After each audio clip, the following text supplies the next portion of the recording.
Welcome to the No Mom is an Island podcast. As moms, we often long for moments of being alone, but the truth is sometimes we feel downright lonely.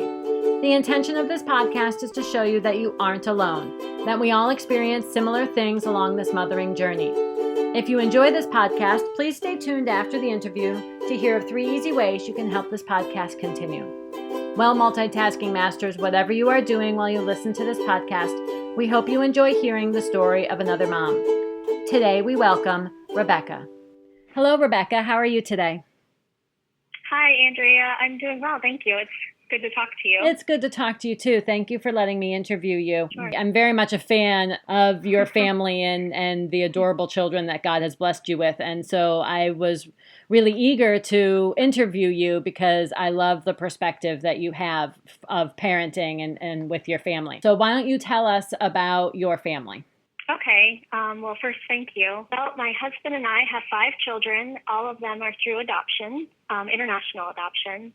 Our twin boys are from Russia. We adopted them when they were 2 years old. They were 11 and 15 pounds at 25 months old. They were really tiny and had really struggled a lot in Russia. And so they had a lot of healing to do. A lot of catching up to do. But they're doing great now, and now they're competitive gymnasts and just really are wild, crazy, and enjoying life. So the next one we adopted was a daughter from Ethiopia, and she's 6 now, and she is the most joyful little girl I've ever met.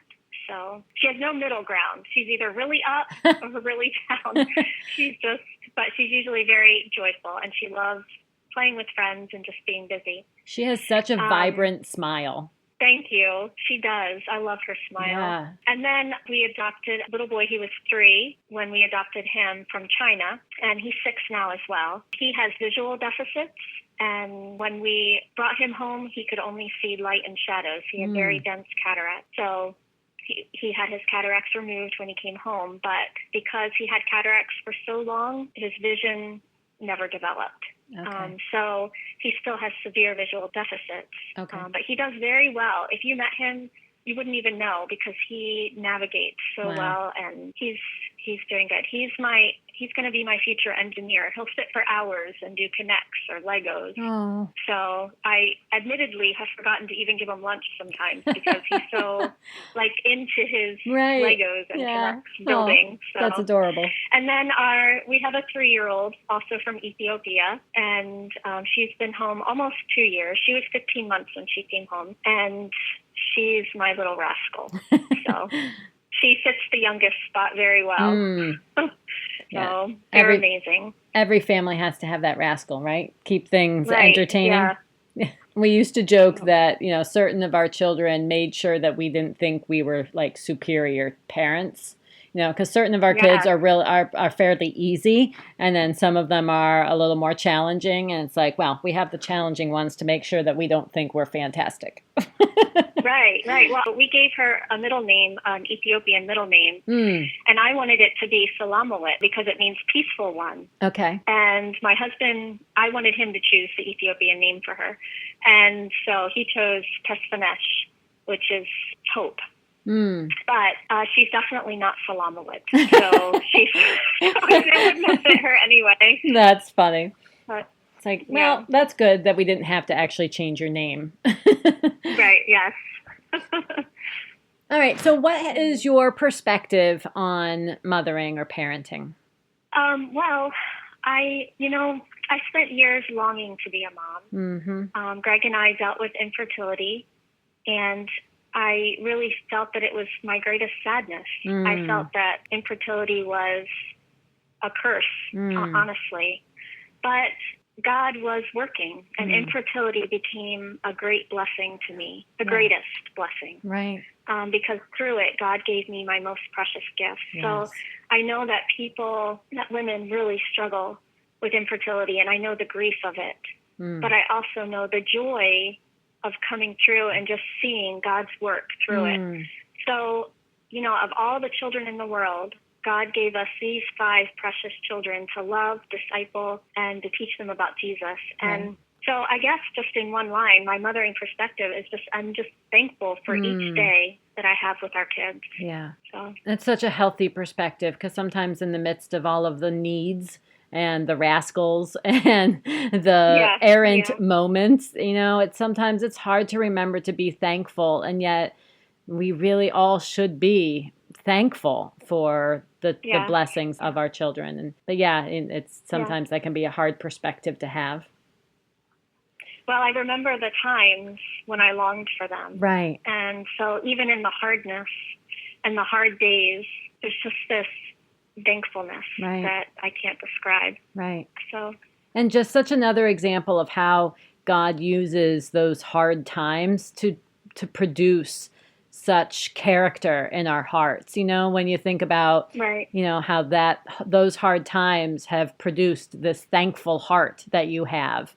And, none of us want the hard times, and yet we really know that God uses those hard times to produce good things in our lives, and not only for us, but the people that are part of our lives too. And just such a reminder to maintain a certain perspective of that, even in our hard times. Right. Yes. All right. So how does that perspective influence what is your philosophy when it comes to parenting? Well, parenting children who have had their start in life with such great loss looks differently than parenting biological children. Okay. And I wish that I had really understood that from the beginning, but it's been a kind of a gradual knowledge for me. I will say, though, that you can have the same philosophy no matter how your children came into your family. Right. It's just what it looks like with discipline, and certain ways that you respond to your children might look differently. Okay. But for us, it's simply that we desire to parent in a way that teaches our children to love God and to love other people. Our job is not just to have perfectly obedient children. Our job is to reach the hearts of our children, to show them that they are loved, and to teach them about God's love and how to love other people. I'm realizing more and more, our oldest boys just turned 12. We've had them for 10 years. And it's hitting me that we have our kids for such a short time. Yes. And our job is to disciple them. Right. To help them to grow with a right understanding of who God is and who they are. Right. And so that's kind of what our philosophy is. Yeah. All right. What has been your favorite thing to watch your children learn? Well, we homeschool our kids. And I have to say that my favorite thing, I'm always drawn to missionary stories. Okay. I love true stories of people who persevered, trusted God, failed a lot, but continued on in the faith as God led them. And those are my favorite things to teach my kids. People like Gladys Allward or George Mueller, Hudson Taylor. We actually named our son from China after Hudson Taylor. His name's Hudson. I didn't know that. That's neat. Yeah. It's just really neat to read about, someone like George Mueller, a man who spent his younger years stealing and being selfish, and then turned to God and became a man who prayed over his needs and trusted God completely to provide for the orphans that he and his wife cared for. Right. And I feel like when we read about these people, we have movies like the missionary story movies my kids like to watch.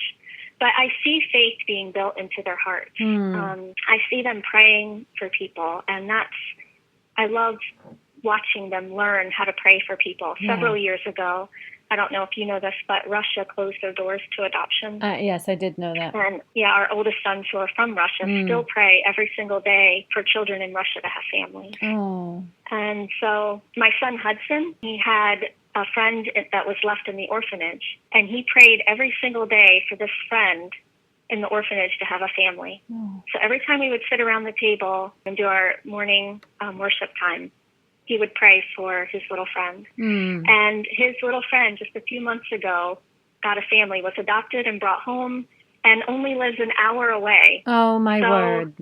How beautiful. It's amazing to me how God I could cry thinking I about know. it now even. How God answers the prayer of this little boy for his friend, and not only gives him a family, but gives him a family an hour away. Right. So it's just neat to see our children learn to trust the faithfulness of God. Right. So. Oh, that's beautiful. Yeah. Thanks. All right. Then what on the other side is your least favorite thing to teach them or watch them learn? Well, I said we homeschool, Mm-hmm. and I'm going to be honest and say that teaching my kids to read has been my least favorite thing. Okay. So several of my kids have some educational challenges, Mm-hmm. learning challenges. And I know there's some people that really love teaching to read, and I've talked to people that love it, but it is so painful for me. Okay. There are times when I just have to stand up and walk away in the middle of a reading lesson because Right. it just feels so frustrating. Yeah. The other thing I dislike having to teach is teaching them to get along with each other. Yes. Our worst days at home are when the kids are bickering or fighting with each other. Mm-hmm. So, and, you know, we all have, my husband and I don't always get along. Right. So it's just the way it is. Right. You know, people argue with each other. But the discord is really hard for me to handle, and I don't always respond well to it. So. I agree. Yeah. In fact, I've caught myself, like scolding the children for not getting along with each other in the tone that I was scolding them for. Yeah. Like how many times have I done that? Like here I am telling them to stop being nasty to each other, and I'm doing it in a nasty way. Yep. And I'm like, wow, that was, I don't know how effective that one was. And you kind of like, you feel like you stop in your tracks in that moment. You're like, what am I doing? Yeah. But yeah, I agree that like, just be nice to each other. Why is it so hard to just be nice to each other? Yeah. But yes. And yet it's hard for us sometimes, right? It is. So. It's very true. And, you're putting 7 imperfect people in your house and, wanting them to always be nice and get along with each other. And, for us, it's 6. But, the same idea. It's like, well, we're all imperfect people. So I guess I can expect that there will be plenty of imperfect moments. But I agree. Exactly. That's one of my least favorite things, too. So what has been a high moment for you in parenting? So this is like a moment or a story when you either thought to yourself, I can do this. Maybe it was after many struggles and then there was a victory. So you were like, I can do this. Or it might even be something where, you observed your children doing something that it was something you'd been working on. And now you're watching them do it without you coaching them. Okay. Well, in general, the highs are definitely watching them overcome their struggles. So I said my oldest sons came to us. They were severely malnourished, globally delayed. And when we adopted them, I really wasn't even sure. We thought perhaps they had CP or something. We weren't sure medically what was going on. Right. And now, there's times when I watch them do gymnastics or I see them at a competition, and I'm just amazed at the persistence they've had, the diligence, because they've had to work hard for everything. The strength that God has given to their bodies, but they had to work hard for it. Right. I mean, so just watching them overcome, certain things that they have had to overcome is just really neat for us to see. And we've got more of that. I'm not sure that I've ever had a moment where I can say, I got this.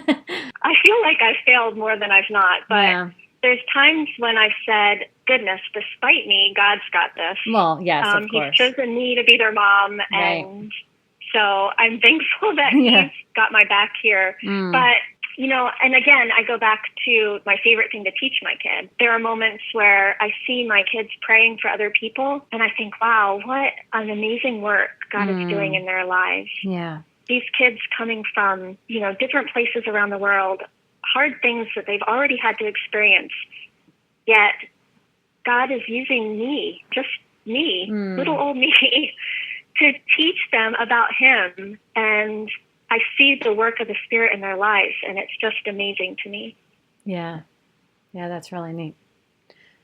All right. So people tend to be able to come up with a lot of low moments in parenting. But is there something that stood out to you where if you could have a sense of humor in the moment, you were like, oh, my kids are going to need counseling? Well, let's see. When I had listened to a couple of the podcasts and I was thinking about low moments, I kept thinking, the low moments are really about me and what I have, done. Because I really struggle with fear. It's one of my struggles. I fear like doing things wrong, messing it all up. And I feel like my lowest moments in parenting have nothing to do with my kids, but with my insecurities and my fears. I don't know if I have any grand story to That's tell. okay. No. I probably do if I think about it. I mean, cleaning poop out of a tub when my Yeah. kids poop in the tub.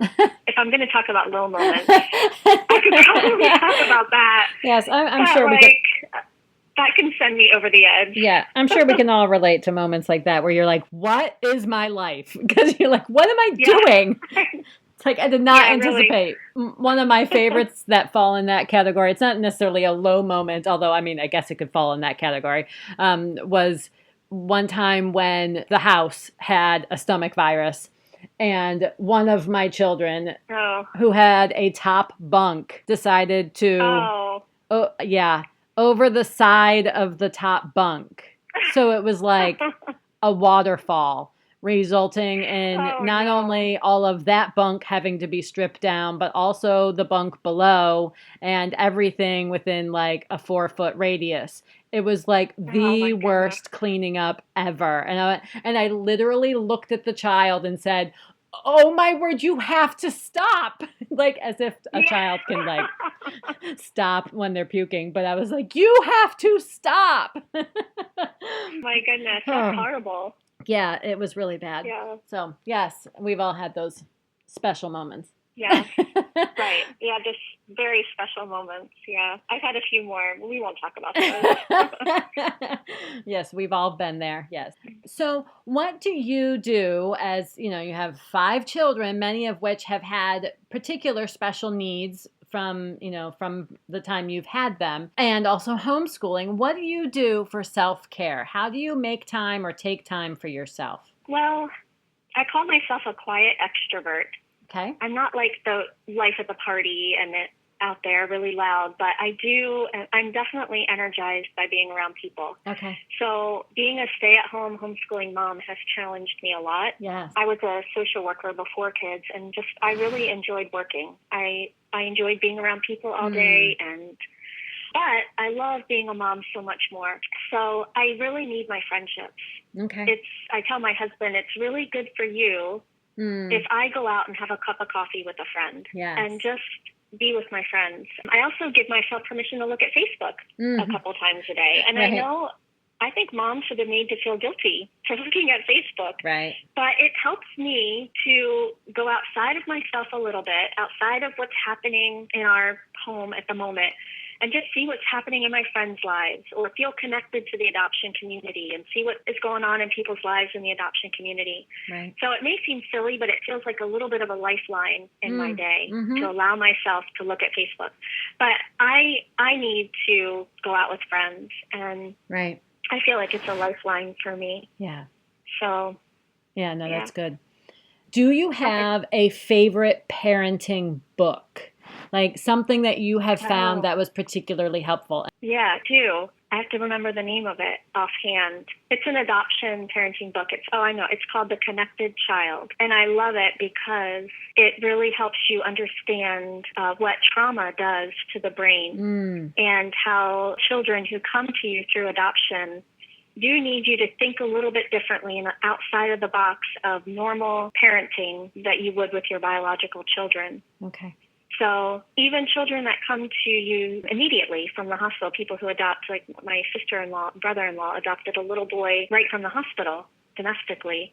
And even there, you need to think differently about how you parent. So I think that every person who has adopted, every parent who has adopted should read The Connected Child. Okay. It's one of my favorite books. Thank you. Also, my favorite book, it's not as much a parenting, but more of adoption, is called Adopted for Life by Russell Moore. Okay. So one of my favorite books. All right, good. I'm going to list those for the listeners to be able to access, because I want to start building like a database of helpful things and for people to go look for. Because, there's so many out there that it really helps to have a recommendation from somebody of a book rather than just to go aimlessly browsing through the millions of titles that are out there. So thank you. So what would you give as a word of encouragement to a weary or discouraged mom out there? Yeah. I would love to tell other moms to remember who your Father in heaven is and to remember that you are the daughter of the King, because I think sometimes I forget who I am. I forget that I am the daughter of the King, and I see myself just as this mom, and I have this to do and that to do. And if I can just quiet my spirit and remember who I am and speak truth to my heart. And I would encourage moms not to let Satan whisper lies to your heart. Be in the Word so you know the truth. Allow God to set you free from chains. A chain, for me, it was a chain of fear. I'm doing this wrong. I'm going to mess up my kids. Allow God to set you free from those chains and allow him to speak truth to you, and don't believe the lies that Satan would want you to believe. And the other piece of advice I would want to give to moms is to forgive yourself for your mistakes as a mom, because you're going to make them. I remember when the boys first came home, our twins, I would lay awake at night and think of all the things that I did wrong that day. And I had such trouble forgiving myself for the things that I thought I had done wrong. But I had to learn to forgive myself for my mistakes as a mom and to live each day with newness. Yeah. Also, I had to learn to forgive my husband for his mistakes as a father and allow him to live with newness. So forgive each other as parents. Wow. And live each day with newness and speak truth to your heart. So important. Wow, that's powerful. Yeah. Thank you very much for that. I mean, that's even encouraging to my heart, and and listening to that, and just the reminder that I need to remember who I am and not to get caught in the cycle of, because sometimes the day to day, it's so consuming that it can be easy to feel lost in that. Yeah. Well, thank you. Rebekah, thank you so much for letting me interview you. It was so fun to talk to you and hear about your children and just to connect after all of these years. So thank you for being willing to put yourself out there and let me record you. I know that's not it doesn't feel comfortable always, but I really appreciate it. So thank you for letting me. Oh, thank you, Andrea. It was great to talk to you. Yeah, and I appreciate you acting. Oh, you're welcome. So you have a nice day. Thank you. You too. Thank you. Bye-bye. Bye. Thank you for joining us on the No Mom is an Island podcast. We hope that it was an encouragement to you wherever you are in your mothering journey. If you would like to share your story or would like to see something added to our interviews, please contact us at nomomisaniland@gmail.com or send us a message on Facebook or Instagram. Also, if you would like links for the books that were discussed in today's podcast, please check the episode description below. If you have enjoyed listening to the story of other moms, there are 3 ways that you can help this podcast to continue. You can share the episodes with family and friends on Facebook or Instagram. You can leave a rating and review for the podcast on iTunes or Podbean. This helps boost the podcast's visibility. And you can consider contributing to the monthly expenses of hosting this podcast by going to the crowdfunding link in the episode description. Thank you.